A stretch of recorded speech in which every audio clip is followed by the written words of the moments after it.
آج کی کلاس میں ہم اللہ تعالیٰ کے ایک اور نام، عظیم نام الہادی کے بارے میں جاننے والے۔ اللہ تعالیٰ کا ایک بڑا عظیم نام ہے الہادی۔ تو اس الہادی نام کا کیا مطلب ہے، آج کے سیشن میں انشاءاللہ ہم لوگ سیکھیں گے، اور ہم اللہ تعالیٰ کی عبادت کیسے کر سکتے ہیں جو الہادی ہے، اور اسی طریقے سے ہم یہ بھی دھیان دیں گے، اس چیز پر بھی غور کریں گے کہ اللہ تعالیٰ اپنی ایک مخلوق یعنی شہد کی مکھی جسے کہتے ہیں، ہنی بی جسے کہتے ہیں، اللہ تعالیٰ اس مخلوق کو کیسے ہدایت دیتا ہے، اور اللہ تعالیٰ انسانوں کو بھی کیسے ہدایت دیتا ہے۔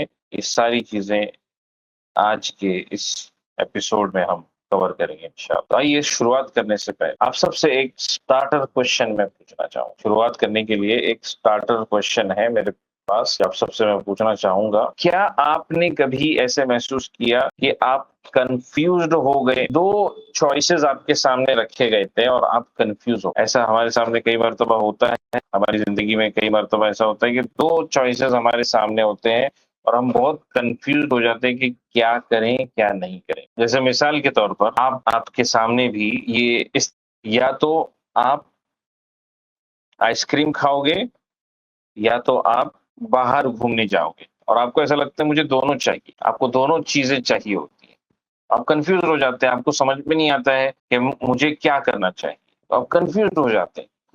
تو یہ بڑی کامن چیز ہے، ایک بڑی نارمل چیز ہے ہم انسانوں کے لیے۔ ہمارے سامنے زندگی میں کئی مرتبہ الگ الگ چوائسز آتے ہیں اور ہم کنفیوزڈ ہو جاتے ہیں۔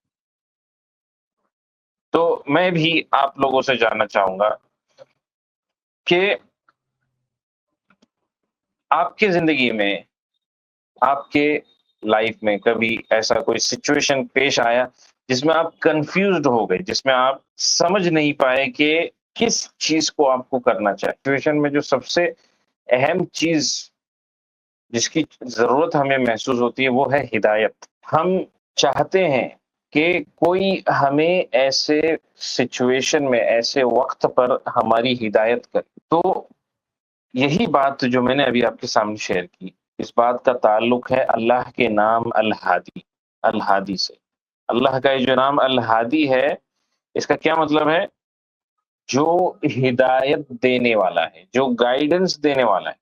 خاص طور پہ جب بھی ہم کنفیوزڈ ہو جاتے ہیں، جب بھی ہم سمجھ نہیں پاتے ہیں کہ کیا صحیح ہے کیا غلط ہے، اللہ تعالیٰ ہمیں ہدایت دیتا ہے۔ تو یہ اللہ تعالیٰ کا نام ہے الہادی، جس کا مطلب کیا ہے؟ ہدایت دینے والا، گائیڈنس دینے والا، صحیح راستہ ہمیں بتانے والا۔ تو اللہ تعالیٰ ہماری ہدایت کرتا رہتا ہے، اپنے بندوں کی ہدایت اللہ تعالیٰ کرتا ہے تاکہ ہم اللہ کو پہچان سکے اور اللہ میں ایمان لے کر کے آ سکے۔ اور جو ہم اچھے کام کرتے ہیں اپنی زندگی میں، ہم اپنی زندگی میں بہت سارے اچھے کام کرتے ہیں، تو یہ جو اچھے کام ہم کرتے ہیں یہ بھی اللہ تعالی کی ہدایت کی وجہ سے ہم کرتے ہیں۔ ہم اپنے خود کی وجہ سے اسے نہیں کر پاتے، اللہ نے ہمیں ہدایت دی، اسی وجہ سے ہم وہ اچھے کام کر پاتے ہیں۔ اور اللہ تعالیٰ نے ہم انسانوں کی ہدایت کا انتظام کرنے کے لیے رسولوں کو بھیجا، نبیوں کو بھیجا، اور آسمان سے کتاب بھی ہمارے لیے نازل فرمائی۔ یعنی اللہ تعالیٰ نے صرف انسان کو پیدا کر کر چھوڑ نہیں دیا، بلکہ اللہ تعالیٰ نے ہدایت کا بھی انتظام کیا، ہم کو گائیڈنس دی کہ کیسے زندگی گزارنا ہے، کیسے نہیں گزارنا ہے۔ اور اس کے لیے اللہ نے رسول کو بھیجا تاکہ وہ ہمیں پریکٹیکلی دکھا سکے کیسے زندگی گزارنا ہے، اور انسٹرکشن مینیول بھی اللہ نے نازل کر دیا، یعنی کہ زندگی کو کیسے گزارنا ہے، زندگی کو کیسے نہیں گزارنا ہے، ایک کتاب کی شکل میں ہم کو دے دی۔ ٹھیک ہے، تو موسیٰ علیہ السلام کے بارے میں آپ کو بتانا چاہوں گا کہ جب موسیٰ علیہ السلام فرعون کے دربار میں گئے، وہاں پر انہوں نے اللہ تعالیٰ کے بارے میں فرعون کو بتایا۔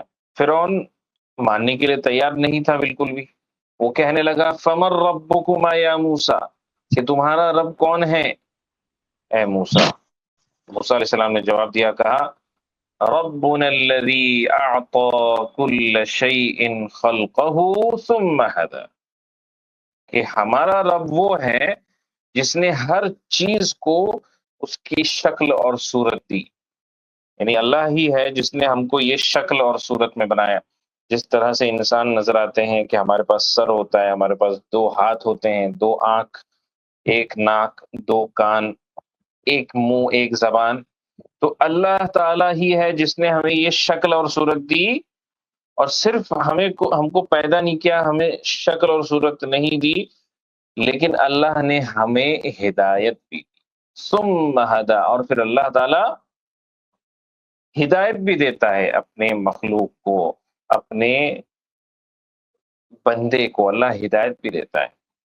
تو اللہ تعالیٰ نے ہر زندہ چیز کو ہدایت دے دی ہے کہ انہیں وہ کیا کیا چیزیں ضرورت کی ہیں جس کی وجہ سے وہ زندہ رہ پائیں گے۔ یہی وجہ ہے کہ جو جانور ہوتے ہیں، جیسے بلی ہے یا پھر کوئی بھی جانور لے لیجئے، کوئی بلی ہو گئی یا کتا ہو گیا یا پھر پرندے ہو گئے، اللہ نے ان سب کو سکھا دیا ہے کہ تمہیں اپنا کھانا تلاش کرنے کی ضرورت ہے، کیونکہ کھانا جب تک نہیں کھائیں گے تب تک ہم زندہ نہیں رہ پائیں گے، کھانا کھائیں گے تبھی تو زندہ رہ پائیں گے۔ تو یہ چیز ایک جانور کو بھی معلوم، کیسے اس کو معلوم ہے؟ اللہ نے اس کو سکھایا۔ ایک پرندہ ہوا میں اڑتا ہے، اڑنا کس نے سکھایا اس کو؟ ہوا میں اڑنا بھی اللہ تعالیٰ نے ہی سکھایا۔ اور اسے کیوں سکھایا؟ تاکہ وہ اڑے اور وہ اپنا گھر تلاش کرے، وہ کھانا تلاش کرے، وہ پانی تلاش کرے۔ تو اللہ تعالیٰ نے ہر مخلوق کو ہدایت دے دی ہے، سکھا دیا ہے وہ ساری چیزیں جو ضرورت کی ہیں، جو اس کے زندہ رہنے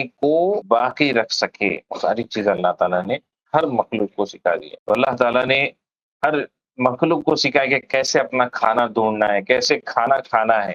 یہاں تک کہ ایک چھوٹا بچہ بھی جب پیدا ہوتا ہے تو اللہ تعالیٰ نے اس بچے کو بھی سکھایا ہے کہ کیسے وہ دودھ پیے، کیسے وہ کھانا کھائے، یہ ساری چیزیں اللہ نے سکھائی۔ کیسے سانس لے، ہر سیکنڈ ہم سانس لیتے رہتے ہیں، یہ اللہ نے کی سکھائی ہوئی چیز ہے۔ اور اسی طرح سے کیسے خطرے سے ہم اپنے آپ کو محفوظ رکھیں، اللہ تعالیٰ نے ہمیں یہ بھی سکھایا۔ اس لیے ہمیں فار ایگزامپل اگر ہم کو معلوم ہو جائے کہ روڈ پر ایک شیر آیا ہوا ہے، ایک لائن ہے یا ایک ٹائیگر زو سے چھوٹ گیا ہے اور روڈ پر گھوم رہا ہے، تو کیا آپ سلیمان، کیا آپ دروازہ کھول کر روڈ پر جا کر کھڑے ہوں گے؟ سلیمان اپنا مائک آن کر کے بتائیے، کیا آپ دروازہ کھول کر روڈ پر جا کر کھڑے ہو جائیں گے جب آپ کو معلوم ہو کہ شیر گھوم رہا ہے روڈ پر؟ نہیں جائیں گے۔ نہیں جائیں گے، بالکل نہیں جائیں گے۔ کیوں نہیں جائیں گے؟ کیونکہ خطرہ ہے وہاں۔ عبداللہ ندیم آپ بھی نہیں جائیں گے نا۔ یہ آپ کو کہاں سے معلوم ہے؟ اس چیز یہ اللہ نے آپ کو سکھایا کہ جہاں بھی خطرہ ہوتا ہے اللہ تعالیٰ آپ کو سکھا دیتا ہے کہ آپ اس چیز سے بچ کر کے رہیں۔ اسی طرح سے اللہ تعالیٰ ہی ہے جو ہم کو ہدایت دیتا ہے، جو ہم کو راستہ دکھاتا ہے اور سکھاتا ہے وہ ساری چیزیں کرنے کے لیے جو ہمارے فائدے کی۔ اس لیے آپ دیکھیں گے کہ ہر انسان وہ کام ضرور کرے گا جس میں اس کو فائدہ ملتا ہے۔ جیسے مثال کے طور پہ جب آپ بڑے ہوں گے، بڑے ہونے کے بعد آپ خود بخود اپنے اندر ایک سوچ کو محسوس کریں گے، ایک سوچ آپ کے دماغ میں آئے گی کہ مجھے محنت کرنا ہے، مجھے پڑھائی میں آگے بڑھنا ہے، کیونکہ میں پڑھائی میں آگے بڑھوں گا تو میں اچھا کام کر پاؤں گا، اچھا بزنس کھول پاؤں گا، اچھا جاب میں حاصل کر پاؤں گا اور میں اچھا کما بھی پاؤں گا۔ تو یہ چیز برابر ہر انسان کے اندر ہوتی ہے۔ کچھ لوگ ہوتے ہیں جن کے اندر وہ یہ چیز پائی نہیں جاتی ہے، وہ سست ہوتے ہیں۔ وہ ہمیں ویسا نہیں بننا ہے، ہمیں محنت کرنے والے بننا ہے۔ پڑھائی میں محنت کریں گے اور اچھی ڈگری بھی حاصل کریں گے، اچھا کام کریں گے، امت کی خدمت کریں گے۔ یہ ساری چیزیں یہ ہر انسان کے اندر اللہ تعالیٰ نے یہ رکھ دی ہے۔ اور اسی طریقے سے اللہ تعالیٰ نے ہر انسان کو یہ بھی سکھا دیا ہے، یہ بھی ہدایت دے دی ہے کہ ان ساری چیزوں سے وہ دور رہے جو وہ اس کو نقصان دیں۔ جیسے مثال کے طور پہ شراب کے بارے میں ہم کو معلوم ہے کہ شراب ہمیں بہت زیادہ نقصان دینے والی چیز ہے، ہمارے دماغ کو خراب کر دیتی ہے۔ دماغ جو ہے ہمارا صحیح سے کام نہیں کرتا جب کوئی بھی انسان شراب پیتا ہے، تو ہم آٹومیٹکلی اس چیز سے ہم دور رہیں گے۔ یا پھر آگ اٹھی ہوئی ہے. آگ جو ہے فار ایگزامپل گیس کا سٹوو ہوتا ہے، گیس سٹوو پر آپ کے گھر میں آپ کے ممی یا آپ کی بہن یا کوئی بھی کھانا پکا رہے ہو، تو آپ کو یہ پہلے سے معلوم ہوتا ہے کہ اس گیس سٹوو میں مجھے اپنا ہاتھ نہیں ڈالنا ہے، ہاتھ ڈالوں گا تو ہاتھ جل جائے گا، ہے نا. اسی طریقے سے اللہ تعالیٰ نے یہ ساری چیزیں ہمیں سکھا دی ہیں کہ وہ کون سی چیزیں ہیں جو ہمیں نقصان دیں گی تو ہم خود بخود ان چیزوں سے دور ہو جائیں، ہے نا. جیسے مثال کے طور پہ پوائزن ہوتا ہے، تو اس چیز سے بھی ہم خود بخود دور رہیں گے، کیونکہ ہم کو معلوم ہے کہ یہ اگر ہم نے کبھی چکھ لیا تو ہم زندہ نہیں بچ پائیں گے.